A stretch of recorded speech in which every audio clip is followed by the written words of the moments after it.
حضرات مکرم، میں نے یہ اس انداز سے بات اس لیے شروع کی کہ میں عرض کر رہا تھا کہ بے شک ہم بزرگان دین کی کرامتوں کے قائل ہیں، مانتے ہیں، لیکن آپ نے پہلی بات تو یہ سوچنی چاہیے کہ حضور غوث پاک جیسی ہستی نے بھی علم ظاہر کی طرف توجہ کیوں فرمائی؟ اس کی کوئی وجہ ہوگی نا۔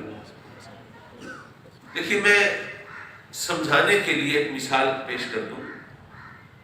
فرض کیجیے آپ نے ایک گاڑی خریدی، آپ کو ڈرائیونگ نہیں آتی، آپ نے ڈرائیور رکھا، اب ڈرائیور ٹھیک طرح گاڑی چلاتا ہے، آپ کہیں جا رہے ہیں، رات کا وقت ہے، ویرانے میں سے گزر رہے ہیں، اتفاق سے گاڑی خراب ہو گئی۔ آپ نے ڈرائیور سے کہا کہ اچھا بھائی ذرا دیکھو، کوئی تار وار ہل گئی، کوئی انجن کا کوئی چھوٹا موٹا مسئلہ ہے، ذرا ٹھیک کر دو۔ اس نے کہا جی مجھے ڈرائیونگ تو آتی ہے، گاڑی ٹھیک، انجن کی شدھ بدھ نہیں ہے مجھے۔ آپ پریشان ہوئے۔ خیر اس وقت جیسے تیسے آپ نے کسی طرح میکینک بلوایا، گاڑی ٹھیک کروائی، چلے گئے۔ پھر آپ نے کہا نہیں بھائی مجھے ڈرائیور ایسا چاہیے جس کو ذرا میکینک بھی، اس میکینک کے طور پر بھی جو تھوڑا بہت انجن کی چھیڑ چھاڑ کر لیتا ہو، تھوڑی بہت اس کو خیر خبر ہو، چھوٹا موٹا نقص ہو دور کر لیتا ہو، ورنہ تو اس طرح کوئی معاملہ ہو جائے ہم کھڑے رہے رات بھر خراب ہوتے رہے، اس طرح نہیں چلے گی۔ تو آپ نے ایسے ڈرائیور کی تلاش کی کہ جو انجن کے ابھی تھوڑا بہت علم رکھتا ہو، تاکہ اگر کوئی چھوٹا موٹا معاملہ ہو تو اس کو حل کر دے۔ وہ بزرگان دین جو کسی کے فیض صحبت سے اور نظر سے کسی مقام پر پہنچے، ہم اس کے قائل ہیں، اس کا انکار تو نہیں کرتے، لیکن کچھ وہ ہیں جو محض کسی کی نظر سے اور فیض صحبت سے کہیں پہنچے، کچھ وہ ہیں جو علم ظاہر کے حوالے سے بھی انہوں نے علم حاصل کیا اور مکتب مدرسے کا رخ بھی کیا، کاغذ قلم سے بھی رشتہ جوڑا اور کتابوں سے بھی شغف رکھا۔ ان دونوں میں فرق یہ ہے کہ جو محض کسی کی نظر کے صدقے میں کہیں پہنچا، وہ چلتی گاڑی تو چلا لے گا، لیکن کہیں گاڑی رکے گی تو اس کو ٹھیک نہیں کر سکے گا۔ لیکن جنہوں نے کاغذ قلم سے رشتہ جوڑا ہے، مکتب مدرسے کا رخ کیا ہے، پھر وہ اگر کہیں کوئی خرابی ہوگی، معاشرے میں کہیں کوئی بگاڑ پیدا ہوگا، حالات خراب ہونے لگیں گے، امت مسلمہ جو ہے اگر اس کو کہیں اصلاح کی ضرورت ہوگی تو وہ اس کی رہنمائی کا وہاں پر فریضہ بھی انجام دے سکیں گے۔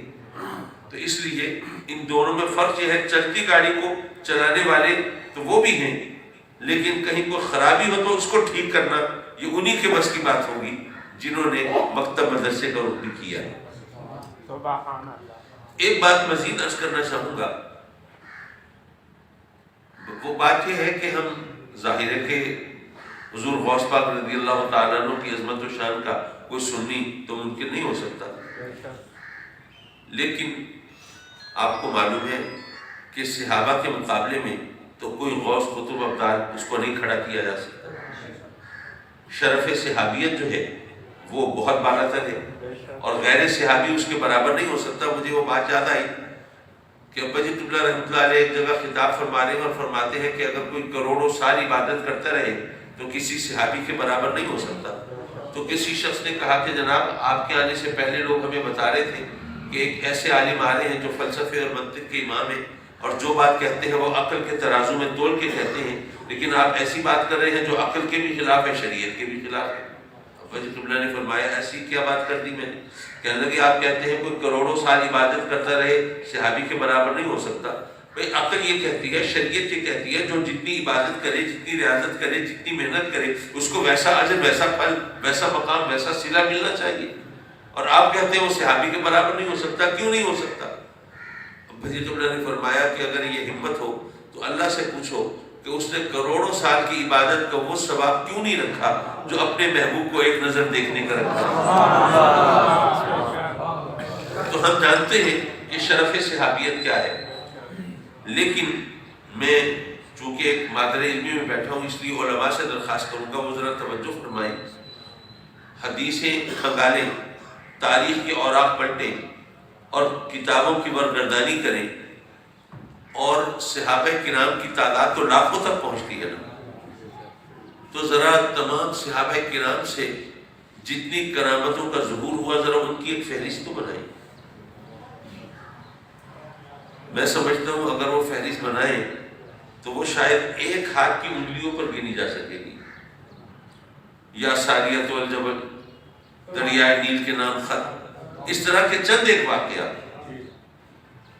تو کیا وجہ ہے کہ ہم تو ایک حضور غوث پاک کا ذکر کریں تو کرامتیں بیان کرتے ہم جناب نہیں تھکتے، اور وہ ماشاءاللہ گھنٹوں ہم یہ ذکر کرتے ہیں. لیکن وہ ہستیاں صحابہ کرام جن کا مقام تمام اولیاء سے اعلیٰ ہے، عرفہ ہے، برتر ہے، اور وہ لاکھوں کی تعداد میں ہیں، تو ان کی کرامتیں ہمارے سامنے کوئی نہیں. یہ معاملہ کیا ہے؟ دراصل یہ وہ بات ہے جس پر ہم نے کبھی توجہ نہیں کی. بات یہ ہے کہ آقا کریم حضور علیہ الصلوۃ والسلام نے بھی معجزے دکھائے ہیں. چاند کے 2 ٹکڑے بھی کیے ہیں، سورج کو الٹے پاؤں بھی پھرائے، جانوروں سے سجدے بھی کرائے ہیں، پتھروں سے کلمہ بھی پڑھایا ہے.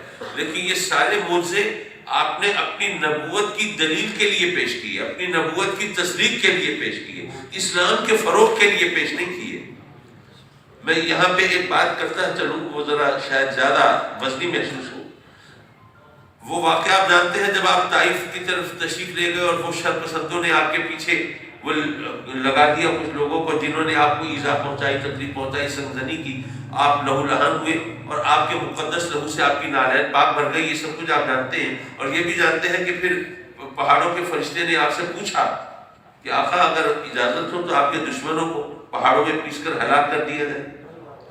آپ نے اس سے منع فرما دیا. میں سوچنے لگا کہ اگر میرے آقا کریم اجازت دے دیتے کہ ٹھیک ہے میرے دشمنوں کو پہاڑوں میں پیس کر ہلاک کر دو، تو اس کا امپیکٹ کیا ہوتا، نتیجہ کیا نکلتا؟ دشمنوں کو پیسنے کے لیے پہاڑوں کو اپنی جگہ سے حرکت میں آنا پڑتا ہے. بھائی کھڑے کھڑے تو نہیں پیس سکتے تھے. اگر میرے آقا کریم صلی اللہ علیہ وسلم کے دشمنوں کو ہلاک کرنے کے لیے پہاڑ حرکت میں آ جاتے تو ذرا سوچئے کہ پھر کوئی میرے آقا کریم کی دشمنی کی جسارت کرتا، کوئی آقا کریم سے کوئی مخالفت مول لینے کی کسی میں ہمت ہوتی؟ نہیں. سب آقا کریم کے نام کا کلمہ پڑھ رہے ہوتے، خوشامد کر رہے ہوتے، آپ کے دین کو قبول کر رہے ہوتے، آپ کی دکھائی بتائی ہوئی راہ کو اختیار کر رہے ہوتے. تو اگر اسلام اتنی تیزی سے پھیل سکتا تھا، اگر آپ فرشتوں کو اجازت دے دیتے تو پھر آپ نے اجازت کیوں نہیں دی؟ یہ آسان راستہ اختیار کیوں نہیں فرمایا؟ سوچنے کی بات ہے. آقا کریم صلی اللہ علیہ وسلم اپنی ذات کے لیے تو نہیں کر رہے تھے، دین کے لیے کرتے. کیوں نہیں کیا آپ نے؟ وہ اس لیے کہ اگر اس وقت ایسا ہوتا تو ٹھیک ہے لوگ کلمہ بھی پڑھتے، مسلمان بھی ہوتے، لیکن وہ خوف اور دہشت سے کرتے یہ سب کچھ، قائل ہو کر نہیں. صداقت، اسلام کی صداقت کو تسلیم کر کے نہیں، بلکہ صرف خوف اور دہشت سے. اور جیسے ہی وہ خوف اور دہشت کی وجہ ختم ہوتی وہ پھر جاتے. جیسے ہی آقا کریم دنیا سے پردہ فرماتے وہ واپس اپنے عقیدے کی طرف پلٹ جاتے. لیکن میرے آقا کریم صلی اللہ علیہ وسلم نے جس طرح ایذا برداشت کر کے، تکلیفیں سہ کے، اپنی استقامت سے، اپنی مستقل مزاجی سے، اور جس طرح آپ نے لوگوں کی تربیت فرمائی اور انہوں نے اسلام قبول کیا، اس کا نتیجہ کیا نکلا؟ اس کا نتیجہ یہ نکلا کہ جب آپ کا کلمہ پڑھنے والے جو کافروں کے غلام تھے، اگر ان پر اذیت کی انتہا بھی کی گئی، دہکتے ہوئے انگاروں پر لٹا دیا گیا، تب بھی انہوں نے اپنے دین سے انحراف نہیں کیا.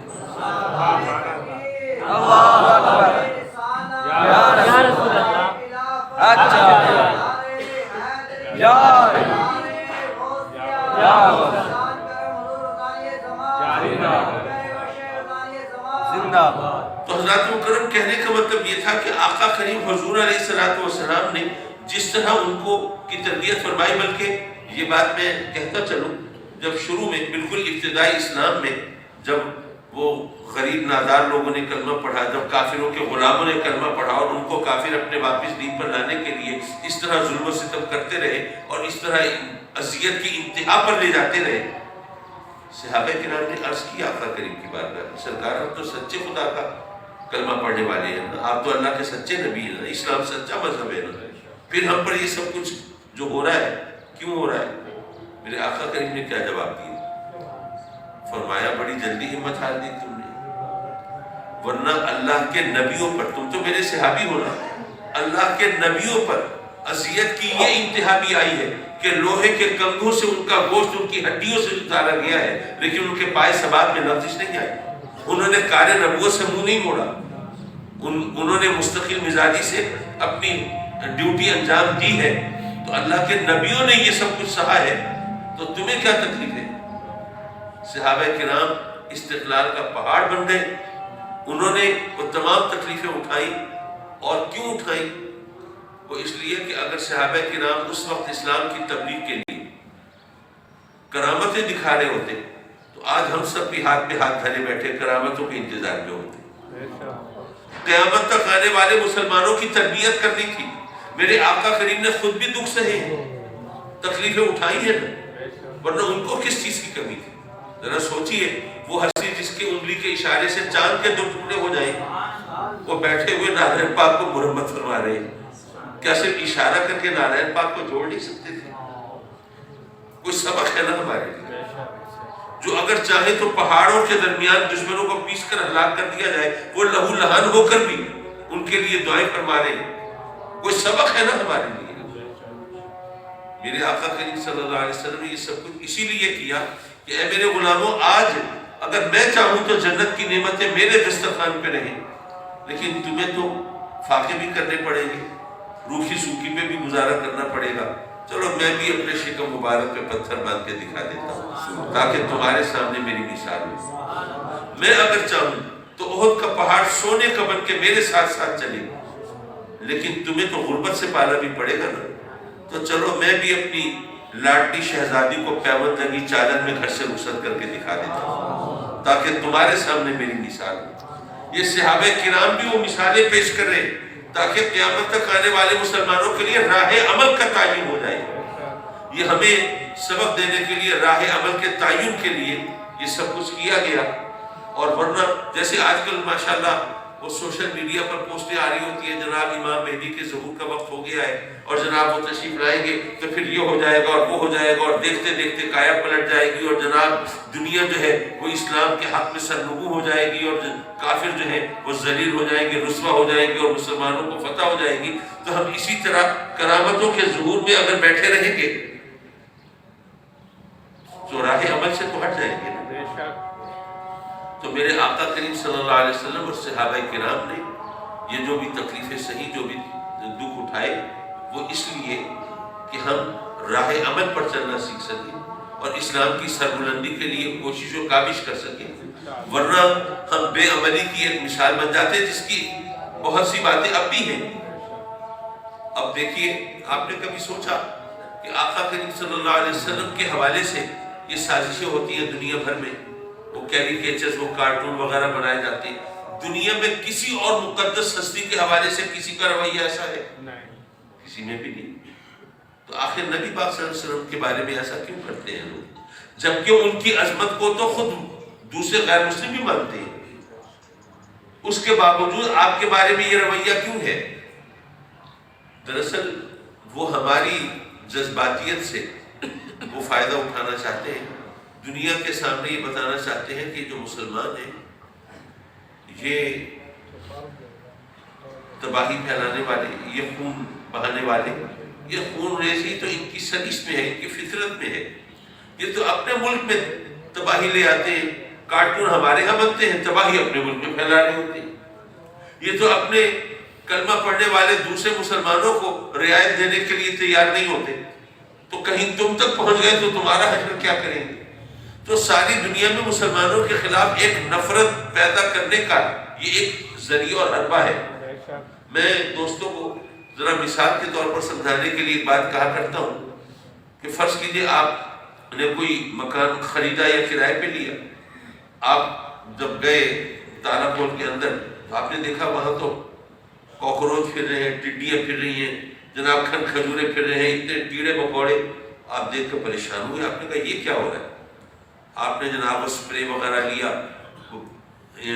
پیسٹی سائڈ، انسیکٹی سائڈ وغیرہ یہ دوائیاں لی، چھڑکی، اور وہ سب دوائیاں چھڑک کے اسپرے کر کے آپ نے دروازے لاک کر دیے. 2 دن تک وہ مکان بند رہا. 2 دن کے بعد جب آپ نے جا کے کھولا تو آپ نے دیکھا کہ وہ سارے کیڑے وہ مرے پڑے ہیں، فرش بچھا ہوا ہے ان کا، تو کیا آپ اتنے یہ کیڑوں مکوڑوں کو مرا ہوا دیکھ کے کیا ان کے لیے آنسو بہائیں گے؟ کیا ان کے لیے کوئی تعزیتی ریفرنس کریں گے؟ کیا قلخانی کا اہتمام کریں گے؟ ظاہر ہے آپ تو سجدہ شکر میں چلا لائیں گے، مر گئے تو اب میں یہاں سکون سے رہ سکتا ہوں، یہی کچھ ہے نا یارو۔ دنیا میں مسلمانوں کی یہی پکچر پینٹ کی جا رہی ہے۔ وہ لوگ جو مسلمانوں کا خاتمہ چاہتے ہیں وہ یہ سمجھتے ہیں کہ اگر اس طرح یہ کروڑوں اربوں مسلمانوں کو اگر ہم نے مارنا چاہا تو ظاہر ہے کہ باقی ساری دنیا وہ ہماری ہمنوا تو نہیں ہوگی، وہ کہیں گے اتنے انسانوں کا خون بہا رہے ہوئے کیا کر رہے ہو؟ تو مسلمانوں کی ایسی تصویر رکھو دنیا کے سامنے کہ ان کا قتل عام کیا جائے تو کوئی آنسو نہ بہائے، کوئی اس پر افسوس کا اظہار نہ کرے، بلکہ وہ یہی کہے کہ اچھا ہوا یہ مر گئے تو ہم تو سکون سے رہ سکیں گے نا۔ یعنی وہ کیڑوں مکوڑوں کی شکل میں ہمیں پیش کرنا چاہتے ہیں کہ دیکھنے میں یہ انسان ہوں گے، لیکن حقیقتاً جس طرح کیڑے مکوڑے مر جاتے ہیں تو آپ سکون کا سانس لیتے ہیں کہ ہم اب سکون سے رہ سکیں گے، ان کی یہی حیثیت ہے۔ اور ہم ان کی سازشوں کو اس طرح وہ اس کی تائید کرتے ہیں، ان کے کہنے پہ چلتے ہیں، وہ ذرا سا کوئی شوشہ چھوڑتے ہیں، ہم ان کے سازشوں کے مطابق ہم جناب چل پڑتے ہیں، وہ ہنگامہ کرتے ہیں، وہ تخریب کاری کرتے ہیں، وہ جناب توڑ پھوڑ کرتے ہیں کہ جناب ان کو موقع مل جاتا ہے ساری دنیا کے سامنے وہ تصویریں سامنے رکھنے کا۔ ہمیں یہ چاہیے کہ ہم ان کی سازشوں کا اس طرح توڑ کریں جس طرح کے کرنے کا حق ہے۔ اور دوسری بات یہ بھی ہے کہ صرف بات اتنی نہیں ہے کہ اس طرح توڑ کریں، بات یہ بھی ہے آج سے کوئی 10-12 سال پہلے امریکہ میں ایک فلم بنی معاذ اللہ آقا کریم صلی اللہ علیہ وسلم کی شان میں گستاخانہ انداز سے، جس کے جواب میں یہاں پاکستان میں بھی اور عالم اسلام میں بڑی ریلیاں نکلی اور اس پر احتجاج ہوا اور لوگوں نے دعائیں بھی مانگی، مولا امریکہ تباہ ہو جائے، برباد ہو جائے اور امریکہ پیوند خاک ہو جائے اور امریکہ کا کچھ نہ بچے۔ اس وقت میں نے ایک جملہ کہا تھا، وہ پھر دہراتا ہوں کہ سب دعائیں مانگ رہے ہیں امریکہ تباہ و برباد ہو جائے اور سینے میں تمنا پڑ رہی ہے مولا امریکہ کا ویزا تو مل جائے۔ جب دل اور زبان میں اتنے فاصلے ہو پھر دعائیں قبول نہیں ہوتی۔ کم از کم ہم تو یکسو رہیں گے، ہم چاہتے کیا ہیں، لیکن ہم بھی اگر اس طرح دوغلے پن کے شکار رہیں گے پھر کیا دعا مانگے گی اور کیا اس کی قبولیت کی توقع رکھیں گے، کیا صورتحال ہوگی۔ تو میری ان تمام گزارشات کا مقصد یہ تھا کہ حضور غوث پاک رضی اللہ تعالیٰ عنہ کی صرف کرامتیں بیان کر دینا۔ میں پوچھتا ہوں آپ سے، کرامت بیان کرنے کا فائدہ کیا ہوتا ہے سوائے اس کے کہ جناب اولیاء کی عظمت اور بزرگی کے نقوش ذہن میں آ جائیں؟ عملی طور پر ہمیں اس سے کوئی سبق ملتا ہے کیا؟ کم از کم مجھے تو نہیں ملتا۔ ہم اولیاء کی عظمت اور شان کو مانتے ہیں، قائل ہیں، اور وہ لوگ جو منکر ہیں ان سے منواتے بھی ہیں الحمدللہ، اور کرامتوں کو بھی تسلیم کرتے ہیں۔ میں تو دنیا کو بتاتا ہوں کہ دیکھیے فرض کیجئے آپ کو اللہ تعالیٰ نے فرزند عطا فرمایا، بھی بچہ ہے، تو آپ چاہتے ہیں کہ بھی آج کل کمزور آدمی جو ہے نا وہ تو نہیں رہ سکتا، تو اس لیے اس کو میں چاہتا ہوں کہ یہ ایسا طاقتور ہو کہ کوئی اس کو پھر آنکھیں نہ دکھا سکے۔ تو آپ نے سوچ بچار کر کے وہ بچے کو لے کے آپ کے شہر میں کوئی اچھا کوئی اکھاڑا تھا یا کوئی ہیلتھ کلب تھا جس کی اچھی شہرت تھی پہلوان کی یا اس کے انسٹرکٹر کی، تو آپ اپنے بچے کو لے کے اس کے پاس گئے کہ بھئی میں بچہ لایا ہوں، آپ اپنی فیس بتائیے، اس کو اپنی نگرانی میں لیجئے، اس کی تربیت کیجئے، اس کی ٹریننگ کیجئے، اس کو جو بھی غذائیں وغیرہ استعمال کرنی ہے اور جو ورزشیں کرانی ہے، تو بس اس کو ماشاءاللہ ایک اچھا باڈی بلڈر، ویٹ لفٹر، ایک اچھا ریسلر بنا دیجئے، تاکہ یہ دنیا کے اندر یہ جب زندہ رہے تو سر اٹھا کے جیے اور لوگوں کے سامنے سر جھکانا نہ پڑے اسے۔ وہ جناب آپ وہاں دیکھے آئے تو اس کی ٹریننگ ہوتی رہی، اس کو بتایا گیا کہ بھئی یہ غذا، یہ طاقتور غذا ہے، اس سے جسم جو ہے اس طرح توانائی پائے گا، اس کے ساتھ یہ ایکسرسائز ہونی چاہیے، ورنہ صرف پیٹ بڑھے گا اور کچھ حاصل نہیں ہوگا، اس کے ساتھ ایکسرسائز، پھر کون سا مسل ڈیولپ کرنا ہے تو کس طرح زور لگانا ہے، کون سا وزن اٹھانا ہے، کیا کرنا ہے، کون سی ورزش کام آئے گی، یہ تمام ٹریننگ ہوتی رہی، ماہ و سال گزرتے رہے، بچہ جوان ہوا، ماشاءاللہ زبردست باڈی بلڈر، ویٹ لفٹر بنا، اس کو دیکھ کے، اس کی طاقت کو دیکھ کے لوگ حیران رہ جاتے تھے، اتنا وزن ایک شخص اٹھا سکتا ہے، کمال ہے نہیں۔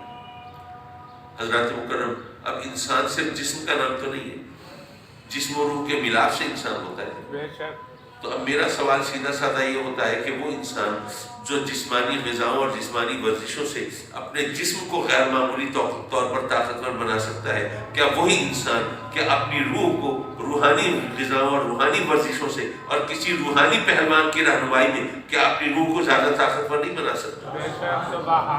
اور وہ روحانی طاقت وہی کشف و کرامت کہلاتی ہے، اور کیا ہے؟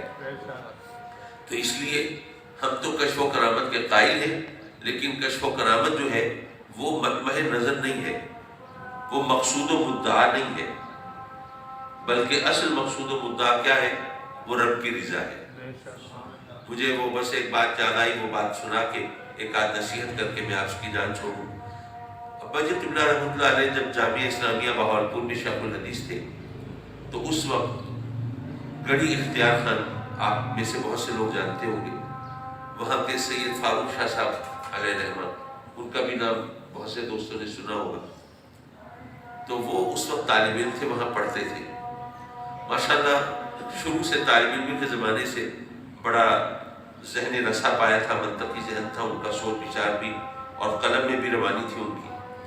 تو اس وقت طالب علم تھے، تو ایک دن اتفاق سے طلباء کی محفل سجی تھی، میں بھی حاضر خدمت تھا، میں بہت چھوٹا تھا اس وقت، میرا خیال ہے 6ٹھی 7ویں جماعت میں پڑھتا ہوں۔ تو ابا جی قبلہ نے ایک واقعہ سنایا، فرمایا کہ ایسا ہوا کہ ایک مسلمان بزرگ جا رہے تھے کہیں ویرانے میں، تو ان کا آمنا سامنا ہوا ایک ہندو سادھو سے، تو ملاقات ہوئی، بات چیت ہوئی، تو ان مسلمان بزرگ نے اس ہندو سادھو سے پوچھا کہ تم نے بڑی تپسیا کی ہے، تپسیا ہندی کا لفظ ہے جس کو اردو میں ریاضت کہہ سکتے ہیں، بڑی ریاضت کی ہے، بڑا تم نے من مارا ہے اور بڑی محنت کی ہے، تو تمہیں کچھ حاصل ہوا؟ اس نے کہا مجھے یہ کمال حاصل ہوا ہے کہ میں جس چیز کی چاہوں شکل اختیار کر سکتا ہوں، چاہوں تو کوئی پرندہ بن جاؤں، جانور بن جاؤں، چاہوں لکڑی بن جاؤں، پانی بن جاؤں، جو چیز چاہوں، جس چیز کی شکل چاہوں اختیار کر سکتا ہوں۔ ان مسلمان بزرگ نے کہا اچھا پھر ایسا کرو کہ تم ذرا پانی بن کے دکھاؤ۔ اس نے کوئی منتر جنتر پڑھا اور دیکھتے دیکھتے وہ پانی میں تبدیل ہو گیا۔ تو وہ جو بزرگ تھے انہوں نے ایک کپڑا پھاڑا اور اس پانی میں بھگویا اور نچوڑا اور واپس رکھ دیا۔ جب وہ سادھو واپس اپنی شکل میں آیا تو اس سے کہا کہ بھئی تمہارے پانی میں بھیگا ہوا یہ کپڑا رکھا ہے، اب میں پانی کی شکل اختیار کرتا ہوں، یہ دوسرا کپڑا تم میرے پانی میں بھگو کے رکھ لینا۔ اس نے کہا اچھا ٹھیک ہے، ایسا ہی ہوا۔ جب وہ مسلمان بزرگ واپس اپنی شکل میں آئے تو انہوں نے کہا کہ اب ذرا ان دونوں کپڑوں کو سکھو۔ تو جب مسلمان بزرگ کا کپڑا سوکھا تو وہ معطر، بہت ہی خوشبودار، بہت ہی فرحت انگیز، اور جب اس نے اپنا کپڑا سونگا تو انتہائی متافق سونگنے سے آدمی کا دماغ پھٹنے لگے۔ یہ واقعہ بیان کیا تو فاروق شاہ صاحب جو ہے انہوں نے کہا حضرت کوئی بات جچی نہیں۔ یہ فرمایا کیا ہوا؟ کہہ رہے حضرت بات یہ ہے کہ خوشبو اور بدبو یہ جو ثانوی چیزیں ہیں ان کی کیا حیثیت ہے، اصل کمال تو یہ ہے کہ وہ جو چاہے شکل اختیار کر لیں، تو اصل کمال تو وہ ہندو سادھو کو بھی مل گیا، وہ مسلمان بزرگ کو بھی مل گیا، تو اصل کمال تو دونوں کو حاصل ہو گیا۔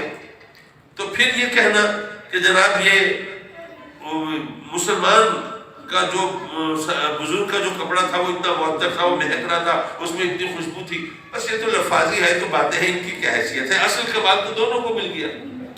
یہ خوشبو اور بدبو کا کیا فرق ہے؟ ابا جی قبلہ مسکرائے، فرمایا کہ شاہ صاحب آپ کے نزدیک خوشبو اور بدبو کا فرق نہیں، لیکن چلیے ایک اور چیز دیکھتے ہیں۔ کہ وہ کیا؟ فرمایا کہ آپ ماشاءاللہ سادات میں سے ہیں اور آپ کا بزرگ آپ کو جیب خرچ بھیجتے ہیں، آپ اپنا جیب خرچ لے کے کسی تندور پہ گئے روٹی خریدنے کے لیے، اتفاق سے اسی وقت ایک ڈاکو آیا ہوا ہے جس نے ڈاکہ ڈال کے رقم لی ہے، وہ بھی وہاں روٹی خریدنے کے لیے کھڑا ہے۔ ایک دوائی جو اپنی عصمت فروشی کا کام کرتی ہے وہ اس کے پاس وہ اس کی رقم ہے، وہ بھی وہاں پہ تندور پہ روٹی لینے کے لیے کھڑی ہے۔ اب آپ تینوں نے اپنی اپنی رقم سے روٹی لی، اب یہ بتائیے وہ روٹی جو ہے اس کی خوشبو میں کوئی فرق ہے، اس کے ذائقے میں کوئی فرق ہے، لیکن اس روٹی تینوں کی تاثیر میں فرق ہوگا کہ نہیں ہوگا ایک مسلمان کی حیثیت سے؟ تو جہاں پہ خوشبو کا بھی فرق نہ ہو، ذائقے کا بھی فرق نہ ہو، کوئی فرق نہ ہو، بظاہر بالکل ایک جیسی ہو، لیکن وہاں پر بھی اگر حلال حرام کی وجہ سے تاثیر کا فرق ہو جاتا ہے تو جہاں پر یہ واضح فرق خوشبو اور بدبو کا نظر آ رہا ہو آپ وہاں کہیں گے نہیں جی کوئی فرق ہی نہیں، اصل کمال تو وہ ہے.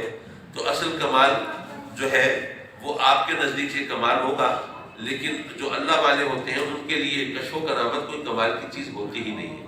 بلکہ مجھے ایک لطیفہ یاد آیا، وہ بھی سناتا چلوں. ایسا ہوا کہ ایک صاحب نے کوئی 2-3 لاکھ روپے کا ایک کتا خریدا. وہ خرید کے آئے تو ان کے لوگوں نے پوچھا بھائی اس میں اتنی خصوصیت کیا ہے کہ تم یہ 3 لاکھ کا کتا خرید لائے؟ ان کا اچھا بھی دکھاتا ہوں.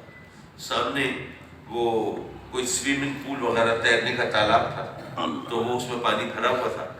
تو انہوں نے کوئی گیند پھینکی تالاب میں اور کتے سے کہا کہ جاؤ یہ لے کے آؤ. تو وہ کتا جو ہے وہ تیرنے کی بجائے پانی کے اوپر چلتا ہوا گیا اور جناب وہ گیند پکڑ کے لے آئے. اب ظاہر ہے کہ اب ایک عام آدمی دیکھے تو یہ کتنے کمال کی بات ہے کہ پانی پر چلتا ہوا گیا، لیکن جس نے سوال کیا تھا اس نے کہا کمال ہے یار، 3 لاکھ کا کتا خریدا اور وہ بھی ایسا جس کو تیرنا بھی نہیں آتا.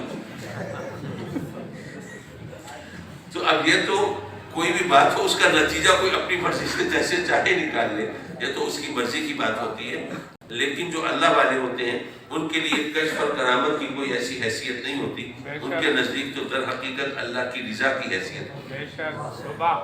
ورنہ ظاہر ہے کہ جادو جو ہے یہ بھی تو ہم مانتے ہیں کہ جادو کی حقیقت تو ہے.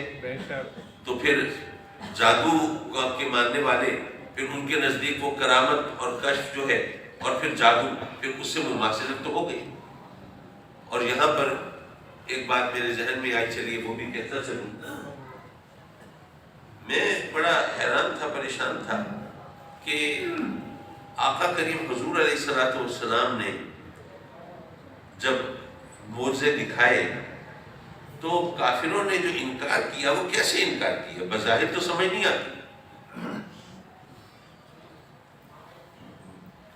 کہ یہ انکار کرنے والوں نے پھر کیا کہہ کے انکار کیا ہوگا. تو میں نے اپنے قبلہ سے سوال کیا، کہنے لگے کہ بیٹے بات یہ ہے کہ یہ تو اللہ نے جس کو ہدایت دینی ہوتی ہے اس کو ہدایت ملتی ہے. ورنہ یہ بتاؤ کہ سیدنا عیسیٰ علیہ السلام نے مردوں کو زندہ کر کے دکھایا، یہ تو اب قرآن کہہ رہا ہے. تو اب مردوں کو زندہ کر کے دکھایا تو کیا سب لوگ اس وقت حضرت عیسیٰ علیہ السلام کے قائل ہو گئے تھے؟ سب نے کلمہ پڑھ لیا تھا، سب راہ ہدایت پہ آ گئے تھے؟ سب تو نہیں آئے. تو ہدایت کی بات ہوتی ہے. اب آپ یہ دیکھیے کہ ابو جہل کی مٹھی میں پتھر کلمہ پڑھ رہے ہیں.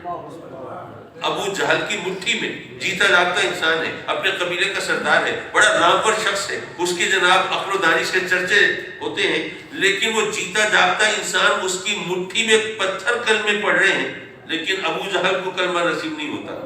یہ تو اللہ کی طرف سے توفیق کی بات ہے. اور رہی یہ بات کہ جناب یہ کافروں نے کیا کہہ کے انکار کیا ہوگا معجزے دیکھ کے، تو وہ تو قرآن اور حدیث گواہی دے رہی ہے. جو انہوں نے کہا یہ معجزہ نہیں ہے، یہ نبوت اور رسالت کی دلیل نہیں ہے، یہ تو جادو ہے.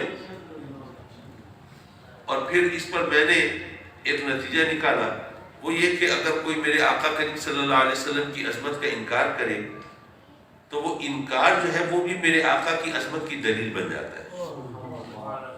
دیکھیں اب انکار کرنے والوں نے یہ کہا نا یہ جادو ہے، معاذ اللہ آقا کریم پر جادوگر ہونے کی تہمت لگائی. اب آقا کریم صلی اللہ علیہ وسلم کو جادوگر کہنا کتنی بڑی گستاخی ہے. لیکن یارو جب آپ کسی کو جادوگر کہتے ہیں تو اس کا مطلب یہ ہے کہ آپ گویا یہ تسلیم کرتے ہیں کہ اس شخص کے پاس کوئی ایسی طاقت ہے جو عام آدمی کے پاس نہیں ہوتی. ورنہ جادوگر کہنے کا کیا مطلب ہے؟ وہ کافر ہیں، وہ مشرک ہیں، وہ منکر ہیں، لیکن گویا جادوگر کہہ کے یہ اعلان کر رہے ہیں کہ ہم ان کے نام کا کلمہ تو نہیں پڑھتے، لیکن یہ مان رہے ہیں کہ ان کے پاس ایسی طاقت ہے جو عام لوگوں کے پاس نہیں ہوتی. وہ کافر ہو کے مانتے تھے اور ہم کلمہ پڑھ کے انکار کر دیں تو اب ہمارے سوچئے کہ ہمارے کلمے کی کیا اوقات اور حیثیت رہ جاتی ہے. لیکن بہرحال یہ تمام باتیں سمجھنے کی ہیں. اور یہ اولیاء کرام جو ہیں وہ اپنی سیرت مبارکہ سے، اپنی رویے سے وہ ہم تمام چیزیں ہمیں سکھاتے ہیں، ہمیں بتاتے ہیں، عمل کر کے دکھاتے ہیں. وہ صرف یعنی وہ چیزیں جو صرف زبانی کلامی ہوتی ہیں ان کو تجربے اور مشاہدے میں لے آتے ہیں. یہ اولیاء کرام کا یہ کام ہوتا ہے. اور یہ اس کے ذریعے ہمیں پھر ہدایت ملتی ہے۔